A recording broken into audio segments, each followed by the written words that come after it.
สวัสดีครับผมนายเศรษฐกิจทิติวงศ์นะครับจะมาแลกไก่นะครับในรายวิชา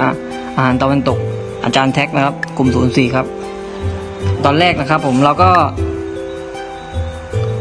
เลาะวิสโบนนะครับออกก่อนนะครับควักออกมานะครับก็เอามีดแซะตามร่องนะครับแล้วก็ดึงออกมาเลยมันจะหลุดมาเป็นชิ้นๆเลยนะครับถ้ามันไม่หักนะครับมันจะออกมาเป็นชิ้นตัววีเลยครับ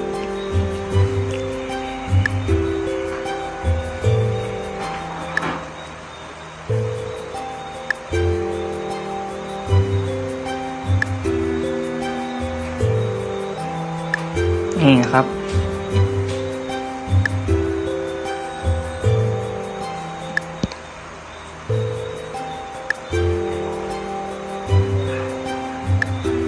ออกมาแล้วครับขั้นตอนต่อไปนะครับเราก็จะเลาะขานะครับเราจะเลาะช่วงอกช่วงนี้ด้วยนะครับกดแยกออกจากกันนะตรงนี้นะครับเราก็หั่นครับทีนี้เราก็หักเลยครับกดปึ๊กแล้วก็จะมีดหั่นได้เลยครับนี่ครับอีกข้างนึงก็ทำเหมือนกันนะครับ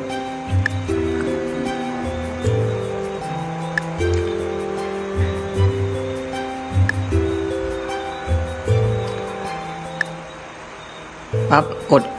กึ๊บแล้วก็ตัดได้เลยครับ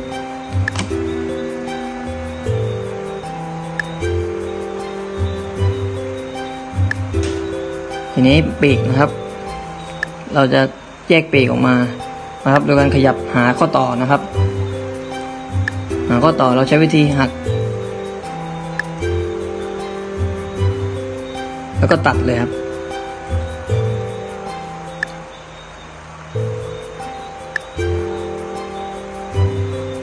กรึบ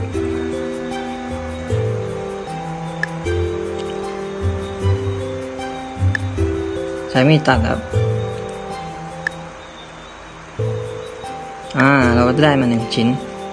นี่ปีก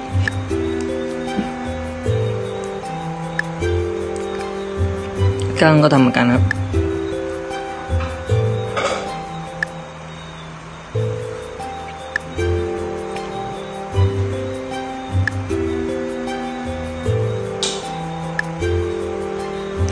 ได้แล้วครับ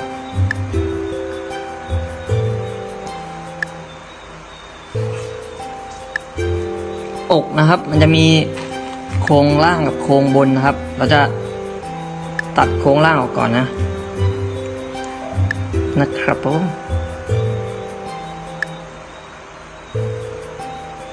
แล้วก็ใช้มีดเลาะโครงล่างออกไปก่อนนะครับอันนี้ไก่ผมซื้อมามันเป็นไก่ทั้งตัวนะครับยังไม่ได้ควักไส้ออกนะครับเพราะว่าทำการควักออกเองครับแล้วก็ตัดนะครับเอาซี่โครงล่างออกก่อนครับเพื่อจะเอาหน้าอกออกได้ง่ายนะครับเราออกได้แล้วนะครับก็ชิ้นนี้เราจะเรียกว่า on the cloud นะครับเราก็จะคำหากระดูกอ่อนนะครับแล้วเราก็จะเจอกระดูกอ่อนเราก็จะเลาะตามแนวกระดูกอ่อนเลยนะครับเราก็จะเลาะตามเส้นกระดูกอ่อนของหน้าอกนะครับ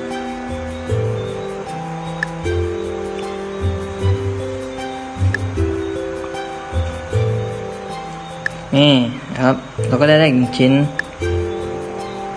เราจะได้ชิ้นหน้าอกจะมีส่วนที่เป็นสันในนะครับก็คือส่วนนี้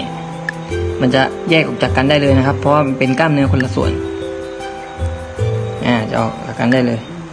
อีกข้างนึงก็ทำเหมือนกันครับ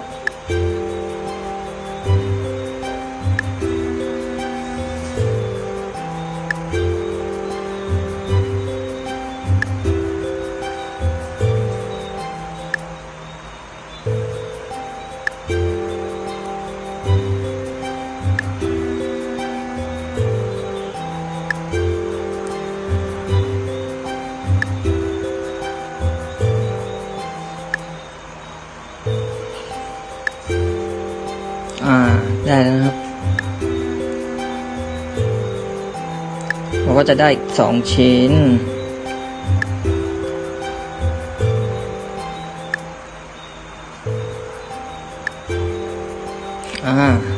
เราจัดเรียงเสร็จนะครับ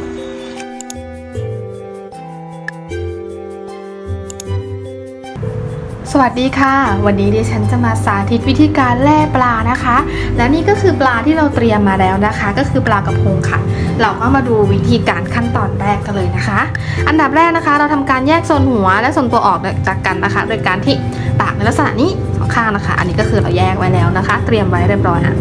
อันเนี้ยแยกหัวปลาไว้แล้วหัวไว้นะคะแล้วเราก็มาดูกันเลยสะบักตรงหางนิดนึงนะคะเพื่อที่จะทำการแบบแล่ง่ายขึ้นนะคะ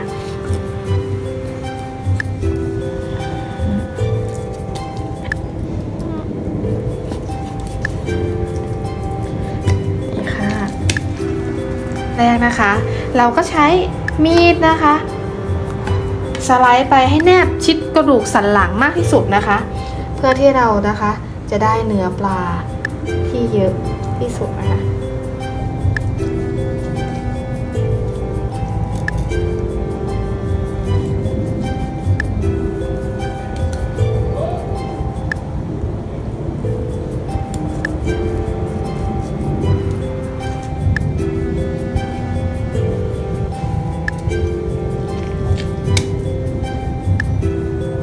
ระวังมือด้วยนะคะเพราะว่ามีดค่อนข้างคมนิดนึงนะคะ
อยแล้วค่ะ ขอบคุณค่ะ